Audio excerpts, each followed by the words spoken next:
নিঃসঙ্গ ইরানকে সঙ্গ দিবে কে? এটাই এখন মূল প্রশ্ন। কিন্তু কথায় আছে, যার কেউ নেই তার পাশে অন্তত সৃষ্টিকর্তা থাকেন। হঠাৎ অশান্ত হয়ে পড়েছে মধ্যপ্রাচ্য। ইসরায়েল, যুক্তরাষ্ট্রের শাসক গোষ্ঠী ইরানকে ধ্বংস করার যুদ্ধে নেমেছেন। এক্ষেত্রে ইরানও তাদেরকে প্রতিহত করতে সর্বোচ্চ চেষ্টা দিয়ে যুদ্ধ করে যাচ্ছেন। মাঝখান থেকে অসংখ্য হতাহতের ঘটনা ঘটছে। যুক্তরাষ্ট্র, ইসরায়েল যৌথভাবে, সম্মিলিতভাবে ইরানের বিরুদ্ধে হামলা চালিয়ে যাচ্ছে। ২৮ ফেব্রুয়ারি শনিবার গোটা দিন ইসরায়েল, যুক্তরাষ্ট্র ইরানকে হামলা করে, ইরানও পাল্টা হামলা করে যান। মাঝখান থেকে তাজা প্রাণ ঝরে যাচ্ছে। মধ্যপ্রাচ্যের এই পরিস্থিতিতে গোটা বিশ্ব আতঙ্কিত হয়ে আছে। ইসরায়েলি শাসক গোষ্ঠী ইরানের সর্বোচ্চ নেতা আয়াতুল্লাহ খামেনিকে টার্গেট কিলিংয়ের অধ্যায়ে আছেন। ইতিমধ্যে ঘোষণা করা হয়েছে যে আয়াতুল্লাহ খামেনিকে উৎখাত করা হবে এক রাতের মধ্যে। তবে ইরানও ছাড় দেওয়ার মতো দেশ নয়। তারাও প্রতিহত করতে সর্বোচ্চ চেষ্টা করছেন এবং তাদের যে সর্বোচ্চ নেতা আয়াতুল্লাহ খামেনি তাকে একটা সেফ জোনে রেখেছেন।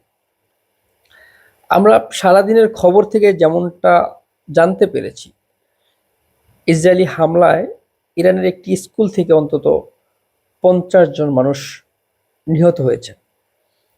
গোটা বিশ্ব আবেগে আপ্লুত। মধ্যপ্রাচ্যের এই যুদ্ধের সমাপ্তি আমরা প্রত্যেকে কামনা করছি। ইসরায়েলি শাসক গোষ্ঠী মুসলিম দেশকে অপছন্দ করে আসছে, এটা যুগ যুগ ধরেই আসছে, হয়েও যাবে। কিন্তু ইরানকে সঙ্গ দেওয়ার মতো সেই অর্থে প্রত্যক্ষভাবে কোনো দেশ পাশে দাঁড়ায়নি। পরোক্ষভাবে হয়তো চীন, রাশিয়া চেষ্টা করবে, কিন্তু আনুষ্ঠানিকতাভাবে এখন পর্যন্ত ইরানের পাশে কেউ দাঁড়ায়নি। এটা অত্যন্ত দুঃখের বিষয়। ইরানের পাশে একমাত্র আল্লাহ তাআলাই আছেন মনে হয়। ইরানের এই খামেনি একজন অন্যতম যোদ্ধা। দুটা পরাশক্তি অর্থাৎ দুটা শাসক গোষ্ঠীর সঙ্গে তিনি একাই লড়ে যাচ্ছেন এবং তিনি এটাও বলেছেন তিনি তার সর্বোচ্চটা দিয়ে চেষ্টা করবেন। এমন একজন বয়স্ক মানুষকে পাশে পাওয়ার মতো কিংবা তার পাশে দাঁড়ানোর মতো কোনো দেশ এখনো পর্যন্ত যুক্ত হয়নি। ইসরায়েলি শাসক গোষ্ঠী এবং যুক্তরাষ্ট্রের শাসক গোষ্ঠীর দ্বারা যারা নিহত হচ্ছেন তাদের প্রতি আমাদের সমবেদনা এবং আমরা প্রত্যাশা করি এই যুদ্ধ অনতিবিলম্বে থামানো হবে। কারণ ইসরায়েলি শাসক গোষ্ঠী যেভাবে হামলা চালাচ্ছে, ইরানও পাল্টা হামলায় তাদেরকে তটস্থ রেখেছে। এটা আনন্দের বিষয়, কারণ এই দুটা বড় শাসক গোষ্ঠীর সঙ্গে তারা যেভাবে যুদ্ধ করছেন এটা ইরানের জন্য সর্বোচ্চ। কিন্তু বিশ্বের শক্তিশালী দেশগুলোর ইরানের পাশে থাকা উচিত। ইরানকে যেভাবে ধ্বংসস্তূপে পরিণত করা হচ্ছে এটা অনতিবিলম্বে বন্ধ করা হোক এবং বিশ্বের যারা বিশ্ব পরিচালনায় আছেন তাদের এটাতে উদ্যোগী হওয়া দরকার।